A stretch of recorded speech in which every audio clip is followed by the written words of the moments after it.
Subscribe कीजिए आपके अपने YouTube channel education for CBSE को और बेल आइकन को दबाइए ऐसे ही वीडियोस देखने के लिए। तो आ गए हैं आप तो प्यारे बच्चों। आज की इस वीडियो में हम लोग बात करने वाले हैं क्लास 8 हिंदी ग्रामर का चैप्टर नंबर 7 जिसका नाम है कारक। तो आज के इस वीडियो को देखने के बाद में आप लोग को कारक और उसके भेद दोनों के बारे में अच्छे से क्लियर हो जाएगा। तो अपने साथ एक कॉपी और पेन को ले लीजिए और नोट करते चलिएगा। एकदम सिंपल भाषा में समझाऊंगा ना, इसीलिए आप लोग लिखते भी चलिएगा वीडियो को रोक रोक के, ठीक है। पहले हम लोग बात करते हैं कारक क्या होता है। देखिए, जब हम लोग अपना कोई भी वाक्य बोल रहे होते हैं तो उसमें हमें संज्ञा और सर्वनाम के बीच में या फिर सर्वनाम या फिर विशेषण के बीच में कोई संबंध जोड़ने की ज़रूरत पड़ जाती है। जैसे यदि मैं आपसे कहूँ कि मान लीजिए कि हाँ, राम फिर उसके बाद बोला लड्डू खाया, तो राम लड्डू खाया। तो ये सेंटेंस हमारा, अगर इसी सोचिए यदि हम लोग प्रेजेंट में बोलना चाहें, मतलब अभी अभी राम अगर लड्डू खाया तो उसे हम लोग क्या कहेंगे? हम लोग कहेंगे राम ने लड्डू खाया। तो हमने ने लगाया ना, तो जो ने होता है इसी को हम लोग कारक कहते हैं। और एग्जाम्पल दूँ, जैसे मान लीजिए कि बालक ने मित्र को पत्र लिखा, ठीक है। तो वो जो लड़का है वो अपने मित्र को क्या कर रहा है? पत्र लिख रहा है। तो यहाँ पे जो मैंने को लगाया, को, मित्र को, तो मित्र में जब मैंने को लगाया तो ये मैंने क्यों लगाया? ताकि मैं बालक और मित्र को जोड़ सकूं। भैया, जब हम लोग कनेक्शन बनाने का काम करते हैं तो वहाँ पे हमें कारक की ज़रूरत पड़ती है। अब जो कारक होते हैं वो कई प्रकार के होते हैं, उनके बारे में हम लोग देखेंगे। पहले कारक समझ लेते हैं, ठीक है। अब चलिए बढ़ते हैं कारक की डेफिनेशन की तरफ। कारक क्या होता है? देखिए, जब संज्ञा या सर्वनाम का कोई भी ऐसा रूप जो कि क्या करे, जो कि हमें हल्का संबंध बताए, किसके बारे में? क्रिया के बारे में, और भी कई सारे शब्दों से जोड़े। जैसे नहीं, मैंने अभी अभी सेंटेंस आपको बोला था कि बालक ने मित्र को पत्र लिखा, ठीक है। तो उसमें मैंने बालक और मित्र और पत्र तीनों को जोड़ा था ना। बालक ने, मित्र को, तो जुड़ाव है कि नहीं यहाँ पे? तो इस तरह से प्यारे बच्चों हम लोग ये कह सकते हैं, समझ सकते हैं कि जब भी कनेक्शन जोड़ने वाला काम होता है वो कौन करता है? कारक करता है। समझ में आया? बहुत इंपॉर्टेंट है, हल्के बिल्कुल मत लीजिएगा, ठीक है। चलिए बात करते हैं इसके भेद के बारे में। कारक जो होता है इसके कई सारे भेद होते हैं। शुरू करते हैं, लिखते चलिए। पहला हम लोग स्टार्ट करते हैं कर्ता कारक, ठीक है। कर्ता कारक इसे कहते हैं जो ने आता है।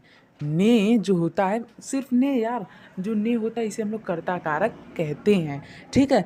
अगर आपसे कोई पूछे ने कौन सा कारक है तो कर्ता कारक है। अब जैसे मान लीजिए मैं आपसे कह दे रहा हूँ मोहित ने चाकू से फल काटे, तो इसमें कर्ता कारक क्या है?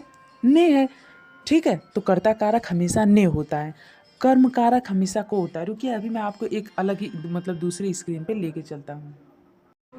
ये देखिए प्यारे बच्चों, अब यहाँ पे देखिए जो कर्ता होता है इसका क्या होता है? ने, कर्म का होता है को, करण का होता है से, और संप्रदान का मतलब होता है के लिए, आपादान का मतलब होता है से, लेकिन अलग होने के अर्थ में ये यूज होता है। अभी सबका मतलब समझाऊंगा, अभी देख लीजिए।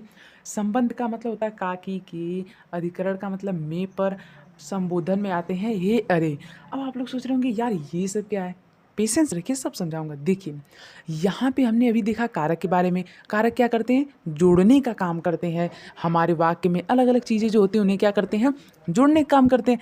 अब ने, को, से, के लिए, से, का, की, में, पर, ये मैंने जितना भी बोला ये सभी जोड़ने का काम करते हैं। अब वाक्य को जोड़ने का काम कोई ये कहीं तो करेगा नहीं।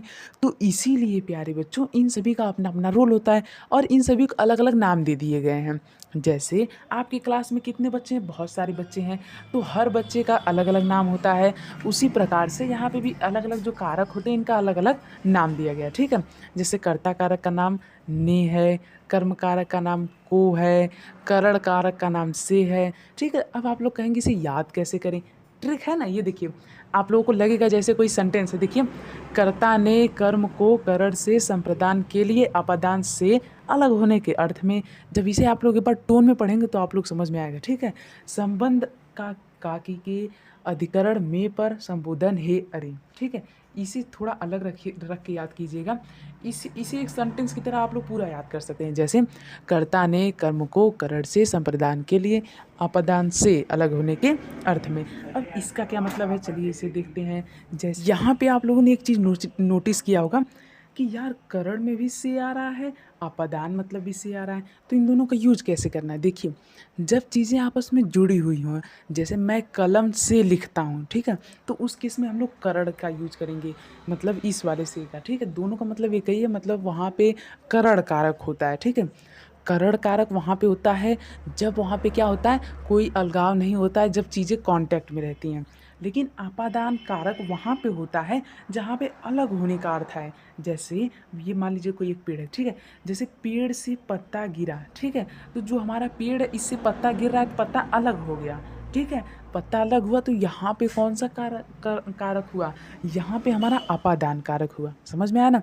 तो जो कारक होते हैं इसमें आपको करण और अपादान में कन्फ्यूजन रही होगी, वो भी अब क्लियर हो गई होगी, ठीक है।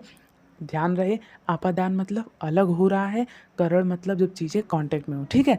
तो बस इस तरह से आपका चैप्टर खत्म होता है। मुझे उम्मीद है आप लोग समझ में आओगे। मिलते हैं अगले वीडियो में। थैंक यू, जय हिंद, जय भारत। यहाँ तक आ चुके चैनल को सब्सक्राइब कर लीजिएगा।